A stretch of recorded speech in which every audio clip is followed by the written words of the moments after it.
Boa tarde, boa noite, pessoal. Antes da gente começar a falar do artigo dessa semana, eu vou retomar um pouquinho rapidão, que a gente acha que não teve muito tempo de falar sobre o da semana passada, sobre a cicatrização, né? Nosso tempo acabou estourando, a gente não finalizou. Então, como eu disse para vocês, a fase da cicatrização ela é dividida em três, né? A fase inflamatória, a fase de proliferação e a fase, por fim, a fase de remodelação. E aí os nutrientes necessários, né, as moléculas necessárias para tais fases estão descritas aqui nesse trechinho aqui. Então, na fase de inflamatória são necessárias proteínas, aminoácidos, vitamina E.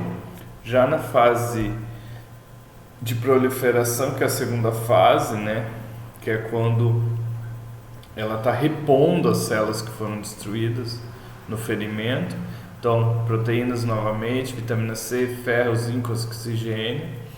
E no final, né, na remodelação, é aquela fase que forma verdadeiramente a cicatriz, né, que a gente chama de cicatriz, são proteínas, aminoácidos, carboidratos, lipídios, vitamina A, C, E, zinco e cobre. E aí a gente fica num pouco de dúvida, né? Tá, mas e onde que eu me alimento? Onde que eu encontro isso? Que comida que eu acho esses nutrientes aí? Aí se vocês vão lá no final do artigo, ele dá uma tabela bem legal mostrando o que você encontra, para que serve, né? Primeiramente, o nutriente, para que serve, qual que é a sua função e aonde que ele vai estar presente, tá? E o que ele faz caso ele faltar.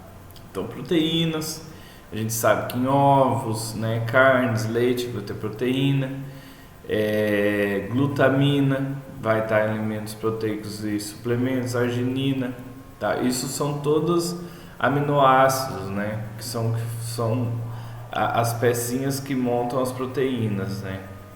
Aí o carboidrato, cereais, trigo, massas, raízes, tubérculos, que a gente procura às vezes até meio que eliminar, não, que reduzir, né? Lipídios, óleos vegetais, castanhas, nozes. Aqui fala assim, de certa forma, castanhas, nozes e peixes é um lipídio bom, né? Procurar sempre recorrer a esse tipo, aos óleos bons. Vitaminas lipossolúveis, A, E, K, fígado, damasco, melão, ovo, batata doce, castanhas, cereais, peixes, novamente, aí. As vitaminas hidrossolúveis, solúveis em água, C, B1, B2, B6, frutas cítricas, morango, goiaba, fígado, kiwi, peixe. Minerais, cobre, zinco, ferro, aves, ostras, frutas secas, leites, derivados, cereais integrais. Aí é bem legal essa tabelinha, né? Para vocês olhar com bastante calma depois.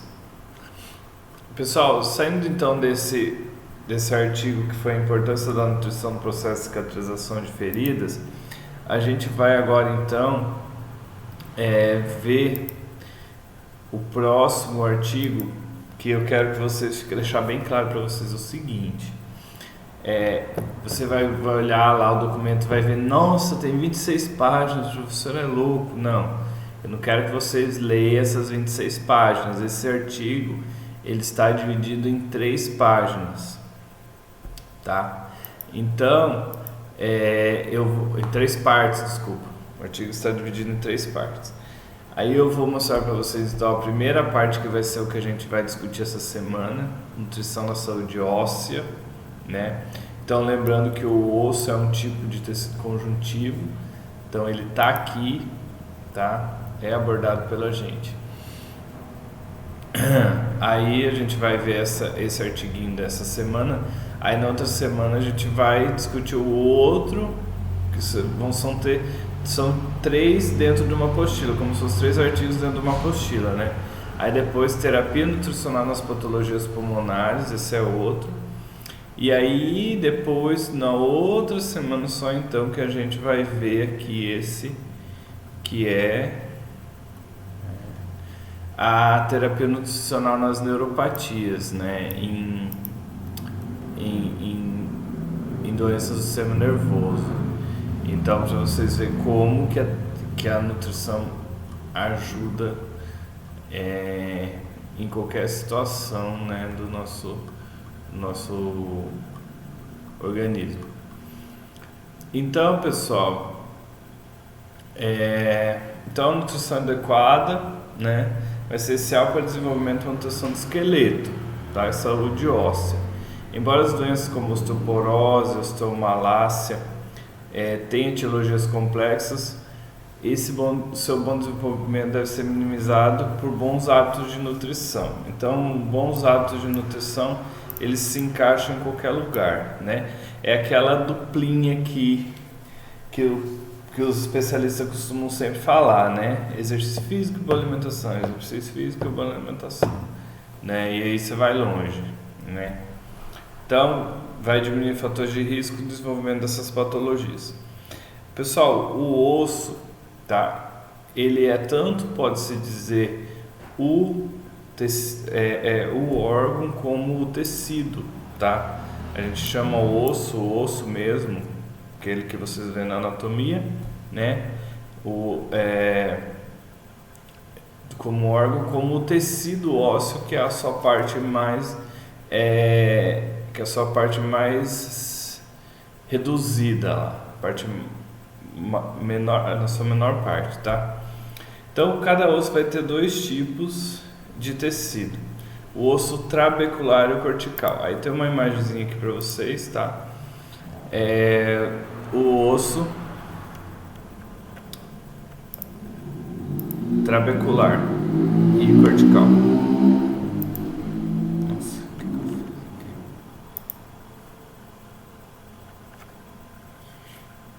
Ai, fechei sem querer. Só um pouquinho.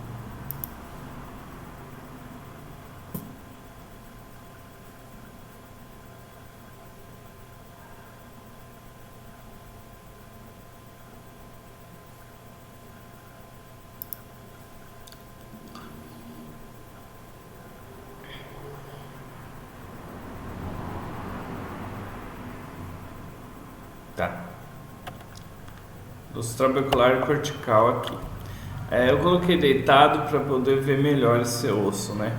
Então, lá na anatomia você aprende que o osso, na sua visão macroscópica, ele tem a epífise proximal, a metáfise, né, que é onde ocorre a proliferação óssea no crescimento, a diáfise, que é o comprimento do osso, e a metáfise na outra ponta, e a epífise distal. Tá? Esse aqui é um número, tá? Um osso do braço. Sempre nas extremidades o osso vai estar recoberto por cartilagem, né, para evitar desgaste. Então o osso é mineral, né? Isso é uma grande parte, por isso que ele tem essa rigidez. Então a gente não pode desgastá-lo. Então ele vai ter esses tipos de ossos, né? O osso esponjoso, né, que fica na parte mais interna, tá? E um osso compacto, tá bom? São as duas que a gente falou ali agora, tá bom? Então os dois tipos de osso trabecular e o cortical. Que isso quer dizer, então, o osso esponjoso é o osso trabecular, tá? Formado por trabéculas, tá bom? Com bastante orifício, e mais denso, tá? É o osso compacto, que é o osso cortical, que é o mais externo aqui, tá bom? Então sempre a parte mais esponjosa do osso ela vai estar interna, tá? E mais externa sempre vai ser a mais forte. Eu tenho uma aqui, tá? Aqui para vocês verem uma imagem aqui, ó. Olha como o osso na sua parte cortical denso, e olha como que ele é na parte interna, né? O osso esponjoso formando trabéculas, tá? E o osso compacto aqui, tá bom? Então eles vão ter esses dois tipos, né? Esses tecidos sofrem modelagem óssea durante o crescimento. Então, conforme a pessoa vai crescendo, ela vai tendo deposição óssea nas extremidades do osso longo, como eu falei aqui. Isso daí, para quem já fez anatomia ou está fazendo nenhuma novidade, né? Ele cresce nesses discos epifisários aqui e também ele cresce na largura, tanto no comprimento como na largura.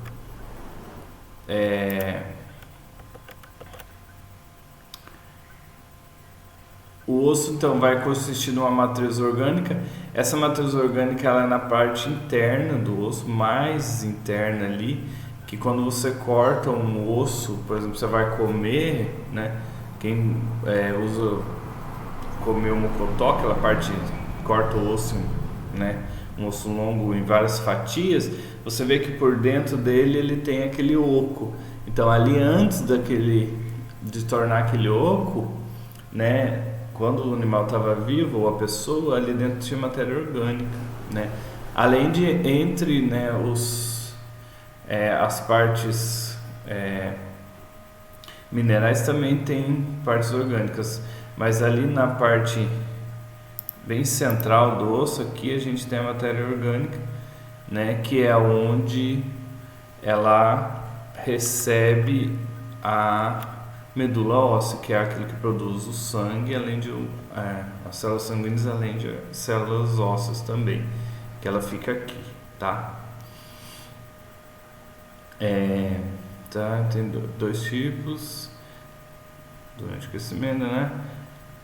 O osso consiste na matriz orgânica ou osteoide e principalmente fibras de colágeno, na qual são depositados sais de cálcio e fósforo e com combinação de íons hidroxila formando hidroxipatita. Tá, isso aqui não é muito assim, é importante, mas a gente não vai entrar muito nisso.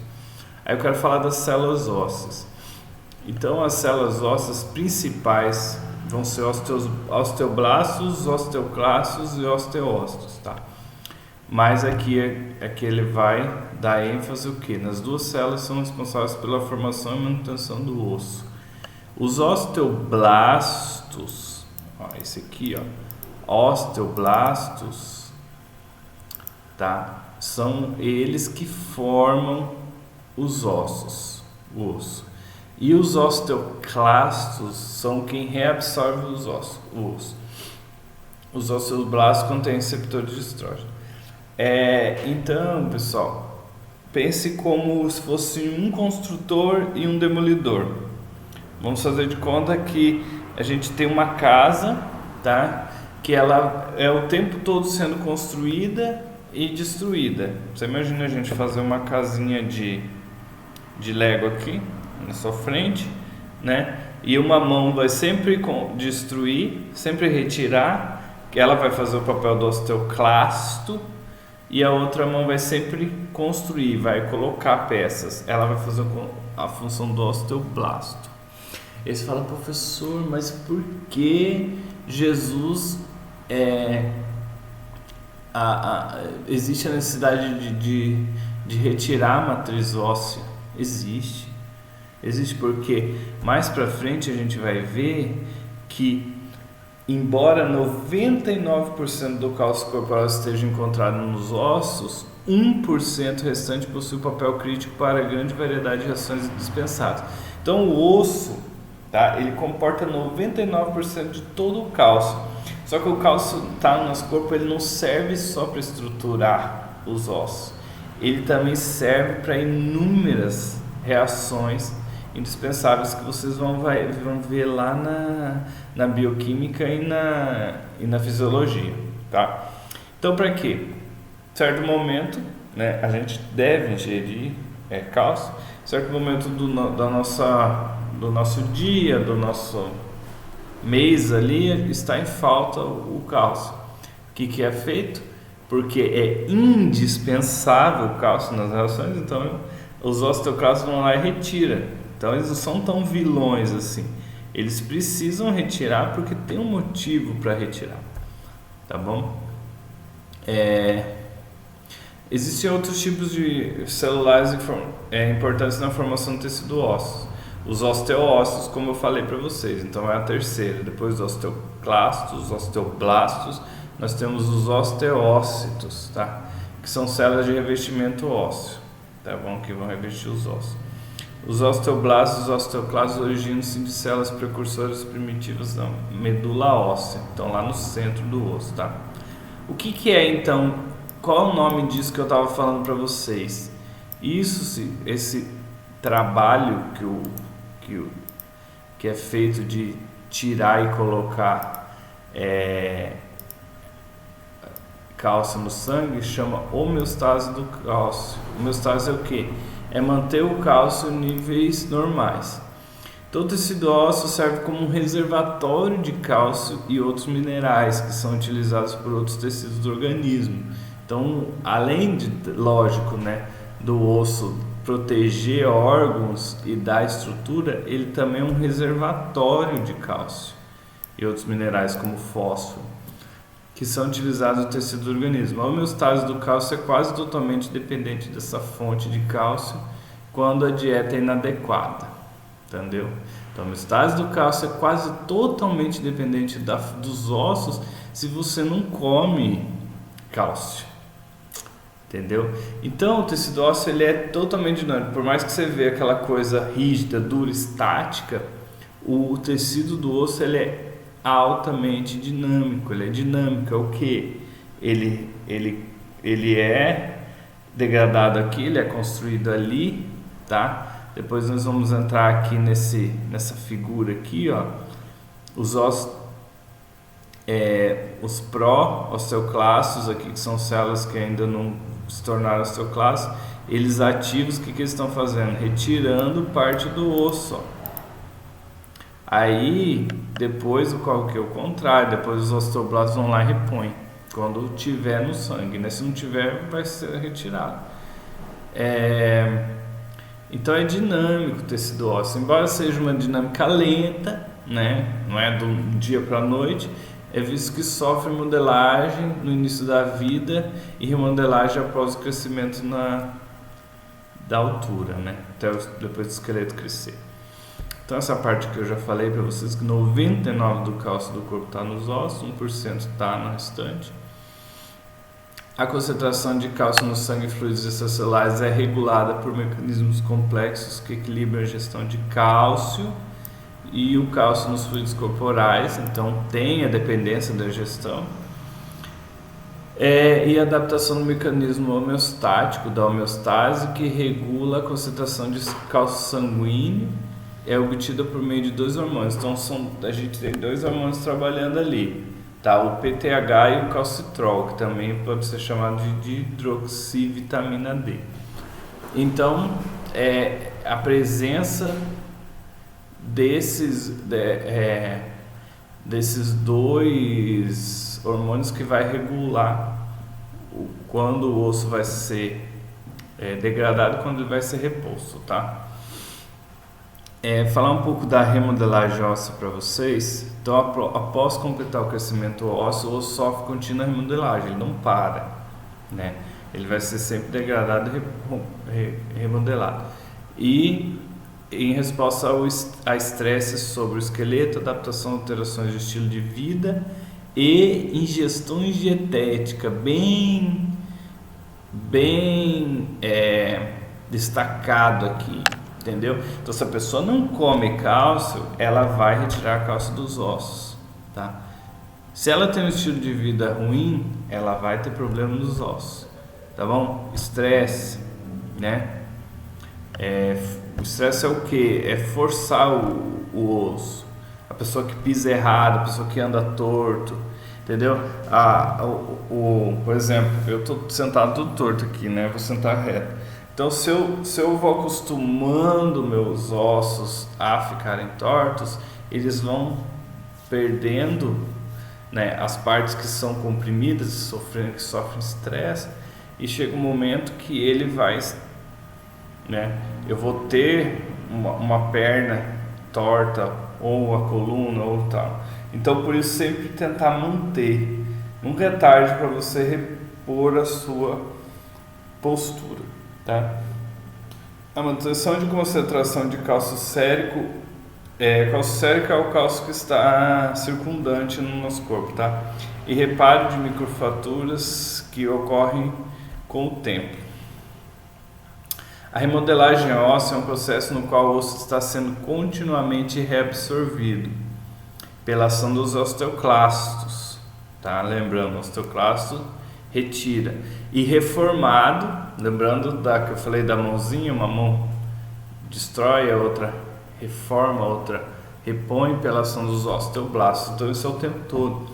Vou dar um exemplo quando você vai colocar um aparelho na boca, né? Não é por nada que você usa aparelho anos forçando os dentes numa posição, quando você retira eles param naquela posição. E você consegue mover, você fala assim, nossa, uma coisa que parece tão estática, dente, né? Mas ele se move, né? Tem o dente para frente, o dentista vai colocar o aparelho, ele vai jogar para trás. O que eu estou fazendo? Quando eu estou forçando, isso é uma forma de estresse, eu estou estresse, entendeu? Então, o estresse, que é a força, né? O truncamento ali do aparelho sobre os meus dentes, vai fazer com que os osteoclastos atrás vão degradando, né? Reabsorvendo, enquanto os osteoblastos do outro lado vão reformando, entendeu? Então, enquanto um atrás de um lado vai reabsorvendo, o outro vai reformando, e aí os dentes vão se movendo e de forma que ele não fique mole, né? O osso vai sendo degradado de um lado, produzido do outro. Ativação dos hormônios específicos, citocinas, após a ativação desses hormônios, os osteoclastos reabsorvem os componentes minerais orgânicos do osso pela formação de pequenas cavidades nas superfícies ósseas. Então são essas cavidades aqui, tá? Então, liberou um hormônio, os osteoclastos vão trabalhar. Então, após a ativação de hormônios específicos e citocinas, os osteoclastos reabsorvem os componentes minerais orgânicos do osso pela formação de pequenas cavidades. Tá? A gente já vai chegar lá num fator bem importante no período da velhice da pessoa, né? O osso trabecular declina especialmente após a menopausa, devido à atividade osteoclástica não oposta. Então, o que isso quer dizer? Atividade osteoclástica não oposta. Então, é o que? Quando o osteoclasto faz a atividade de reabsorver, né? O osteoclasto faz a atividade de reabsorver o cálcio para o sangue, mas não é reposto pelo osteoblasto, entendeu? Isso é quando a atividade do osteoclasto é muito maior que a do osteoblasto. Então, esses orifíciozinhos aqui, ó, tá? Essas cavidadezinhas aqui não vão sendo repostas. Você imagine uma criatura indo com uma não sei como que chama aquele negócio, não é picareta, pode ser uma picareta ou aquela britadeira, sabe, de quebrar asfalto. Uma pessoa vai quebrando o asfalto, fazendo buraco, enquanto o outro que está lá atrás está meio preguiçoso, ele ia tampar os buracos e ele não tampa.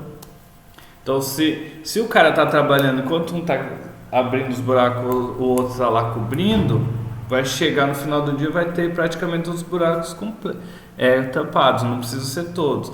Mas digamos que o outro está com preguiça de trabalhar, tirou folga, o outro, enquanto um vai fazendo buraco, chega no final do dia, só tem buraco, não tem buraco tapado. É isso que acontece quando a pessoa chega a certa idade. Como resultado da desconexão na modelagem óssea, ocorre então a perda de osso, entendeu? Vai fazendo vários buraquinhos desses aqui e de momento algum esses buracos são tampados. Pessoal, nosso tempo já deu, tá? Falei bastante do artigo, eu achei que ia sobrar tempo aqui, né? Mas na verdade faltou, tá bom? Então o restante do artigo a gente vai discutir na próxima aula. Espero que vocês leiam, tá? Ele, para a gente poder falar um pouco desse artigo que é bem interessante, esse assunto. Valeu, pessoal, obrigado. Espero que vocês participem do nosso próximo encontro. Fique com Deus.